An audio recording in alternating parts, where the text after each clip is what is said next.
والصلاة والسلام على رسوله الكريم وعلى آله وصحبه أجمعين ومن تبعهم بإحسان إلى يوم الدين والعاقبة للمتقين فلا عدوان إلا على الظالمين. أما بعد، عن أبي سعيد الخدري رضي الله عنه أن رسول الله صلى الله عليه وسلم قال: ليس فيما دون 5 أوسق من التمر صدقة. الحديث رواه البخاري فی صحیحہ فی کتاب الزکاة. معزز سامعین کرام، اس مسئلے میں کسی کا بھی اختلاف نہیں ہے کہ جس مال کے اوپر زکوٰۃ فرض ہوتا ہے اس میں جو کئی شرط ہے، اس میں سے ایک اہم ترین شرط یہ بھی ہے کہ جس مال پر زکوٰۃ واجب ہوگا وہ اسی صورت میں ہوگا کہ جب وہ مال اپنی نصاب کو پہنچ جائے. یعنی زکوٰۃ کا جو نصاب ہے، اس کی جو حد ہے، اس حد تک مال کا پہنچنا ضروری ہے اور یہ شرط ہے. اس سلسلے میں یہ بات بھی یاد رکھیے کہ سونے کا جو نصاب ہے وہ 20 دینار اور چاندی کا جو نصاب ہے وہ 200 درم،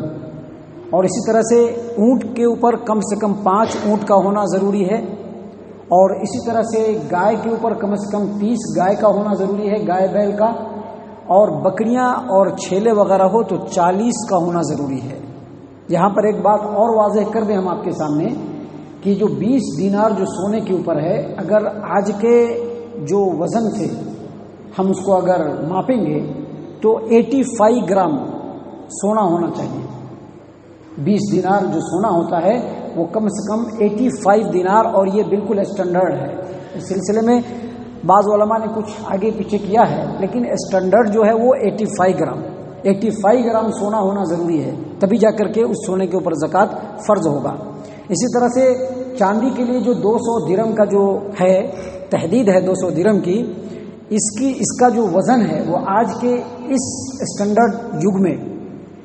595 گرام 595 گرام چاندی ہونا چاہیے. یہ نصاب ہے، اس سے کم میں زکوٰۃ چاندی کے اوپر فرض نہیں ہوگا. جیسا کہ ابھی بتلایا آپ کو ہم نے کہ 5 اونٹ ہونا چاہیے، اور اسی طرح سے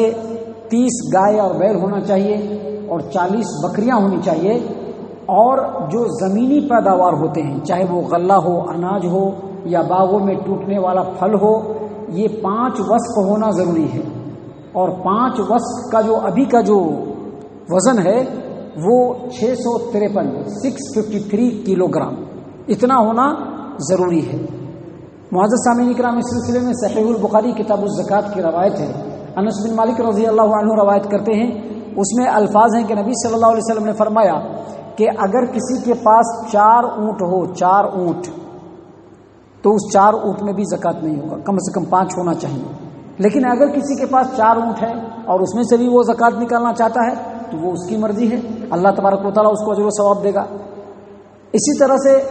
اسی روایت میں آگے ہے کہ نبی صلی اللہ علیہ وسلم نے فرمایا کہ اگر کسی کے پاس چرنے والی بکری یا چھیلا چھیلی ہو یا بکری ہو، اس کی تعداد 40 ہونی چاہیے،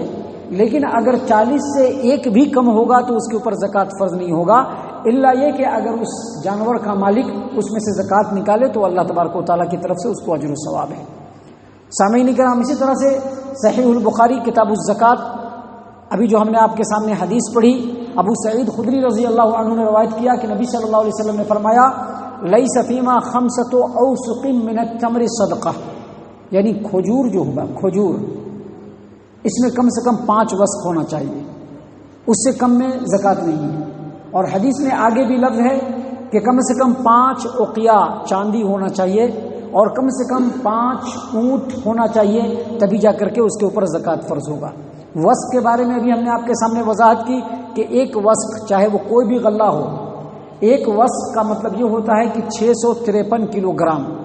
اور اس سلسلے میں شیخ وہبہ زہیری اپنی کتاب الفقہ الاسلامی و ادلتہ کے اندر واضح طور پر لکھا ہے، بتلایا ہے کہ جن مالوں کے اوپر زکوٰۃ فرض ہوتا ہے، واجب ہوتا ہے، اس کے لیے شرط یہ ضروری ہے کہ وہ مال نصاب تک پہنچتا ہو یا زکوٰۃ کے نصاب کی قیمت تک پہنچتا ہو. یعنی سونا ہو، چاندی ہو، غلہ ہو، کوئی بھی ہو، اس کا جو نصاب نبی صلی اللہ علیہ وسلم نے مقرر کیا ہے، متعین کیا ہے، وزن کے حساب سے وہاں تک پہنچے یا پھر قیمت کے حساب سے وہاں تک پہنچے، جب وہاں تک پہنچ جائے گا تو اس کے اوپر زکوٰۃ فرض ہو جائے گا۔ یاد رکھیے کرنسی کا بھی یہی مسئلہ ہے، یہ جو کرنسی ہے، چاندی کا جو وزن ہے، اس وزن کے برابر اگر کرنسی پہنچ جائے اور وہ ہمارے پاس ہو تو اس میں سے زکوٰۃ 2.5% نکالنا پڑے گا۔ سامعین کرام، تقریباً تمام علماء کرام، جمہور علماء کرام کا یہی کہنا ہے کہ چاہے وہ کوئی بھی مال ہو، چاہے وہ سونا ہو، چاندی ہو، روپیہ پیسہ ہو، یا پھر اسی طرح سے اونٹ ہو، گائے بیل ہو، یا پھر بکری ہو، یا پھر کوئی بھی غلہ ہو، اسی وقت اس کے اوپر زکوٰۃ فرض ہوگا جب وہ نصاب تک پہنچ جائے۔ لیکن اس سلسلے میں امام ابو حنیفہ رحمہ اللہ نے اختلاف کیا ہے۔ ان کا یہ کہنا ہے کہ باقی تمام مالوں میں تو نصاب تک پہنچنا کوئی بات نہیں ہے، لیکن زمین کی جو پیداوار ہوتی ہے، چاہے وہ غلہ اناج ہو یا پھل ہو،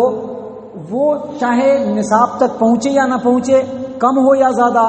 جب بھی وہ ٹوٹے گا تو اس میں سے 10واں حصہ نکالنا پڑے گا۔ اور اس کی دلیل انہوں نے کیا بتلائی؟ اس کی دلیل انہوں نے صحیح البخاری کی روایت بتلائی کہ نبی صلی اللہ علیہ وسلم نے فرمایا کہ فیما سقط السماء والعیون او کان عصریا العشر، یعنی ایسی پیداوار، ایسا غلہ یا ایسے باغ کے پھل جو آسمان کی بارش سے اس کی سینچائی ہو جائے، یا پھر زمین کے چشمے سے اس کی سینچائی ہو جائے، یا زمین سے نکلنے والے پانی سے اس کو سیراب کر دیا جائے، اور اس کا جو پھل ٹوٹے گا یا غلہ ٹوٹے گا اس میں 10واں حصہ نکالنا ہے۔ اور اگر اپنی طرف سے کوئی پانی ملاتا ہے پمپ سیٹ کے ذریعے سے یا مشین کے ذریعے سے تو اس میں 20واں حصہ۔ انہوں نے کہا ہے کہ اس میں عام ہے، لہذا اس کے لیے نصاب کی ضرورت نہیں ہے۔ لیکن میں آپ کو بتلا دوں کہ خود امام ابو حنیفہ رحمہ اللہ کے دونوں شاگرد، یعنی امام ابو یوسف، امام محمد، اس کے علاوہ جمہور علماء، آپ یہ بات دکتور القرضاوی، یوسف القرضاوی کی کتاب فقہ السنہ کے اندر، سید ثابت کی کتاب فقہ الزکوٰۃ کے اندر، اور سید ثابت کی کتاب فقہ السنہ کے اندر، علامہ شوکانی کی کتاب نیل الاوطار کے اندر، اور امام نووی کی کتاب المنہاج شرح صحیح مسلم کے اندر آپ دیکھ سکتے ہیں کہ امام ابو یوسف، امام محمد رحمہم اللہ، اس کے علاوہ جمہور علماء کا کہنا ہے کہ جس طرح سے تمام مالوں کے لیے نصاب شرط ہے، اسی طرح سے زمینی پیداوار جو بھی ہوگا اس کے لیے بھی نصاب شرط ہے۔ اور اس کے لیے جو دلیل ہے وہ صحیح بخاری کی ہی دوسری روایت ہے، حدیث نمبر 1405، نبی صلی اللہ علیہ وسلم نے فرمایا لیس فیما دون خمسۃ اوسق صدقہ، یعنی کوئی بھی زمینی غلہ ہو، چاہے وہ اناج ہو، چاہے وہ باغ کے پھل ہو، جب وہ ٹوٹیں گے اور اس کا وزن 653 کلو گرام ہو یا اس سے زیادہ ہو تو اس کے اوپر زکوٰۃ فرض ہوگا، اس سے کم میں زکوٰۃ فرض نہیں ہوگا۔ یہی راجح مسلک ہے، یہی سب سے صحیح قول ہے، لہذا اس چیز کو ذہن نشین رکھیے۔ انشاءاللہ آگے ابھی کچھ اور بھی شروط ہیں جو کل اور کل کے بعد کے درس میں ہم آپ کے سامنے پیش کریں گے۔ اللہ تبارک و تعالیٰ سے دعا ہے کہ اللہ تبارک و تعالیٰ ہم تمام کو ان باتوں کے اوپر غور و فکر اور تدبر کرنے کی توفیق عنایت فرمائے، اور جو علم ہم سیکھتے ہیں اللہ تبارک و تعالیٰ ان کے اوپر عمل کرنے کی بھی توفیق عنایت فرمائے۔ آمین یا رب العالمین، وما علینا الا البلاغ المبین۔